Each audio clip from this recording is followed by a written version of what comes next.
नमस्कार, आप live cities देख रहे हैं। मैं हूं परमवीर सिंह। लोकसभा चुनाव को लेकर देश की सियासत के साथ साथ बिहार की भी सियासत गर्म है और तमाम जितने भी पार्टियां हैं वो चुनावी तैयारी में लग गई हैं। वहीं जो संभावित उम्मीदवार हैं वो भी टिकट के लिए जो है पार्टी की परिक्रमा कर रहे हैं और लाइव सिटीज भी आपको बिहार के तमाम सीटों का हालचाल बता रहा है। और आज हम बेगूसराय सीट की चर्चा करने जा रहे हैं, जो कि देश की एक 2019 के चुनाव में देश की एक हॉट सीट बनकर उभरी थी। यहाँ पर भाजपा की तरफ से गिरिराज सिंह चुनाव लड़ रहे थे, तो वहीं सीपीआई के पोस्टर बॉय एक तरफ कन्हैया कुमार थे। तो कन्हैया कुमार बनाम गिरिराज सिंह की लड़ाई यहाँ पे देखने को मिली थी और इसको लेकर पूरे देश में एक अलग माहौल बना हुआ था। लेकिन 2024 के चुनाव में बेगूसराय में क्या होने जा रहा है? क्या 2024 के चुनाव में एक बार फिर से बेगूसराय हॉट सीट बनने के लिए तैयार है? और इसके साथ ही आंकड़ों के जरिए ये समझने की कोशिश करेंगे कि यहाँ पर किसका पलड़ा भारी है। यहाँ पर इंडिया मजबूत पड़ेगी या फिर एनडीए मजबूत पड़ेगी? इस बात को समझने के लिए हमें सबसे पहले 2019 के चुनाव को समझना होगा कि आखिर 2019 के लोकसभा चुनाव में क्या कुछ हुआ था और किस उम्मीदवार को कितना मत मिला था। अगर 2019 की बात करें तो 2019 के चुनाव में यहाँ से बीजेपी के फायर ब्रांड नेता गिरिराज सिंह ने सीपीआई के कन्हैया कुमार को बड़े अंतरों से चुनाव हरा दिया था। हालांकि यहाँ पे जो लड़ाई है वो त्रिकोणीय देखने को मिली थी। तो 2019 की अगर बात करें तो 2019 के चुनाव में बेगूसराय से गिरिराज सिंह 4,22,217 वोट से चुनाव जीतने में कामयाब हुए थे। एक बड़ी जीत गिरिराज सिंह ने यहाँ से हासिल की थी। हालांकि यहाँ पे जो लड़ाई थी वो अलग थी, क्योंकि सीपीआई जो कि महागठबंधन के साथ तो थी, लेकिन इस सीट पर फ्रेंडली फाइट देखने को मिला था।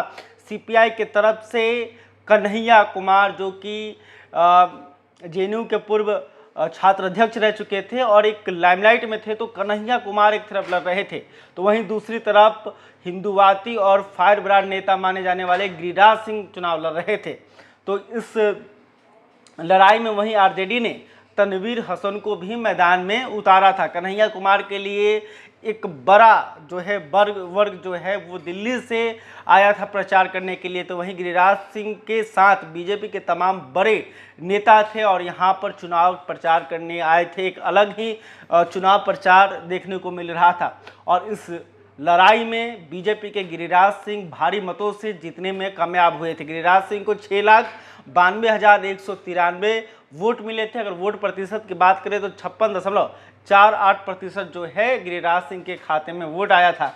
वहीं सीपीआई के कन्हैया कुमार अब जो कांग्रेस में आ गए हैं, उस वक्त सीपीआई के नेता थे, तो कन्हैया कुमार को 2,69,976 मत मिले थे। वोट प्रतिशत की बात करें तो 22.03% होता है। वहीं दूसरे नंबर पर आरजेडी के उम्मीदवार तनवीर हसन थे, जिन्हें 1,98,233 मत मिला था। वोट प्रतिशत की बात करें तो 16.17% जो वोट है वो आरजेडी के खाते में आई थी और यहाँ से गिरिराज सिंह जो कि भारी मतों से चुनाव जीतने में कामयाब हो गए थे।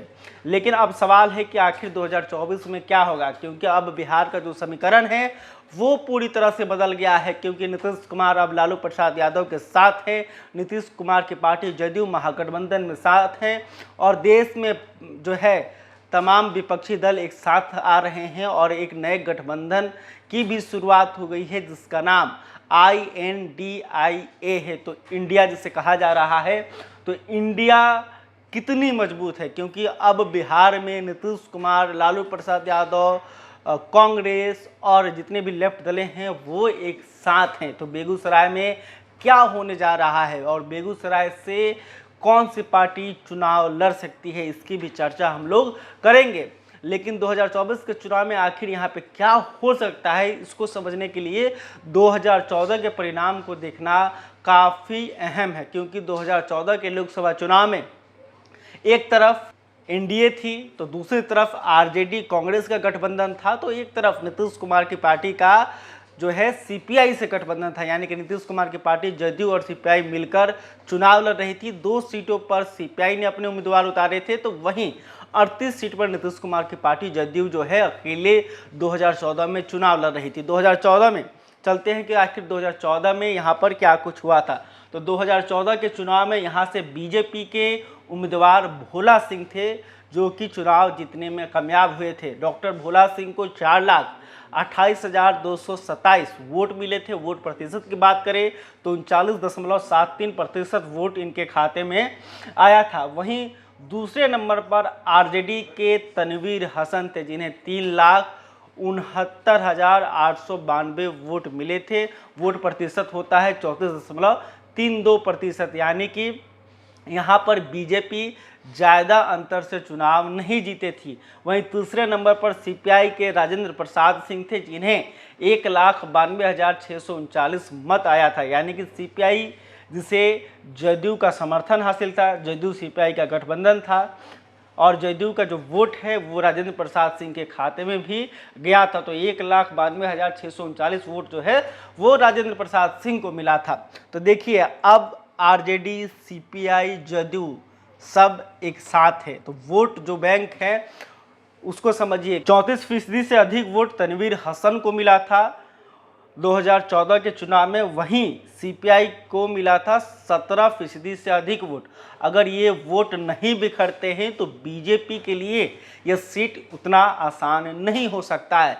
हालांकि यहाँ पर बीजेपी जो है वो चाहती है कि ध्रुवीकरण की राजनीति हो और हिंदू बनाम मुस्लिम की राजनीति हो जाए, तब जो हिंदुओं का वोट है वो उनके खाते में चला जाए। हालांकि यहाँ अब जातीय समीकरण की भी बात करेंगे, क्योंकि बिहार में एक तरह से जात की राजनीति भी होती है और तमाम पार्टियां इसका ध्यान भी रखती है कि आखिर वहाँ का जातीय समीकरण क्या है, उसी के हिसाब से उस जाति के उम्मीदवार भी उतारे जाते हैं। तो अगर बेगूसराय की बात करें तो बेगूसराय में जातीय समीकरण क्या है तो इसकी बाद में चर्चा करेंगे, लेकिन सबसे पहले ये समझ लेते हैं कि विधानसभा क्षेत्रों का क्या हालचाल है। बेगूसराय लोकसभा के अगर विधानसभा का हालचाल जाना जाए तो यहाँ पे 7 विधानसभा क्षेत्र हैं। अगर 7 विधानसभा क्षेत्रों की बात की जाए तो चिरैया बरियारपुर से राजवंशी महतो आरजेडी के विधायक हैं, बछवाड़ा से सुरेंद्र मेहता बीजेपी के विधायक हैं, वहीं तेघरा से राम रतन सिंह ये सीपीआई के विधायक हैं, मटिहानी से राजकुमार सिंह ये जदयू के विधायक हैं, साहेबुल कमाल से सतानंद संबुधा जो कि आरजेडी के विधायक हैं, बेगूसराय से कुंदन कुमार ये बीजेपी के विधायक हैं, वहीं बखरी से सूर्यकांत पासवान ये सीपीआई के विधायक हैं। तो यहाँ पर आरजेडी के 2 विधायक, जनता दल यूनाइटेड के 1 विधायक, बीजेपी के 2 विधायक और सीपीआई के 2 विधायक, यानी कि महागठबंधन यहाँ पर मजबूत नज़र आ रही है। महागठबंधन के पास यहाँ कुल जो है 5 विधायक हैं, वहीं 2 विधायक बीजेपी के पास है। अब हम जातीय समीकरण की बात कर लेते हैं कि आखिर यहाँ का जातीय समीकरण क्या है। तो सबसे अधिक वोट बेगूसराय में भूमिहार जाति का है। भूमिहार जिधर जाते हैं उनका जीत जो है तय मानी जाती है। वहीं दूसरे नंबर पर मुस्लिम मतदाता हैं, इनकी भी संख्या यहाँ पर ठीक ठाक है, ये भी जो है जीत हार तय करते रहते हैं।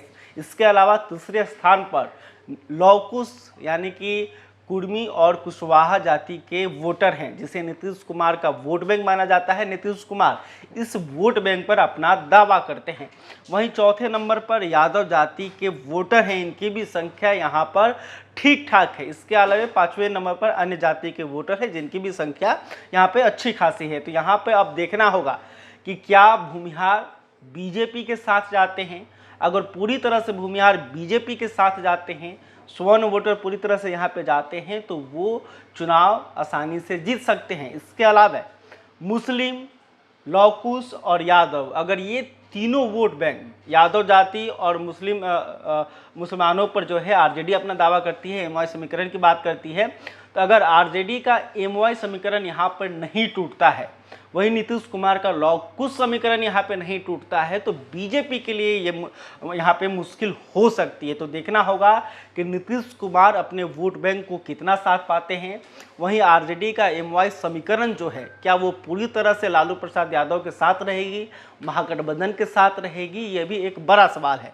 और वही अगर सीट शेयरिंग की बात की जाए तो अभी लोकसभा चुनाव को लेकर जो है सीट बंटवारा नहीं हुआ है। तो एनडीए से कौन आएगा, कौन सी पार्टी चुनाव लड़ेगी और कौन पार्टी किसी उम्मीदवार बनाएगी, अभी ये फाइनल नहीं हुआ है।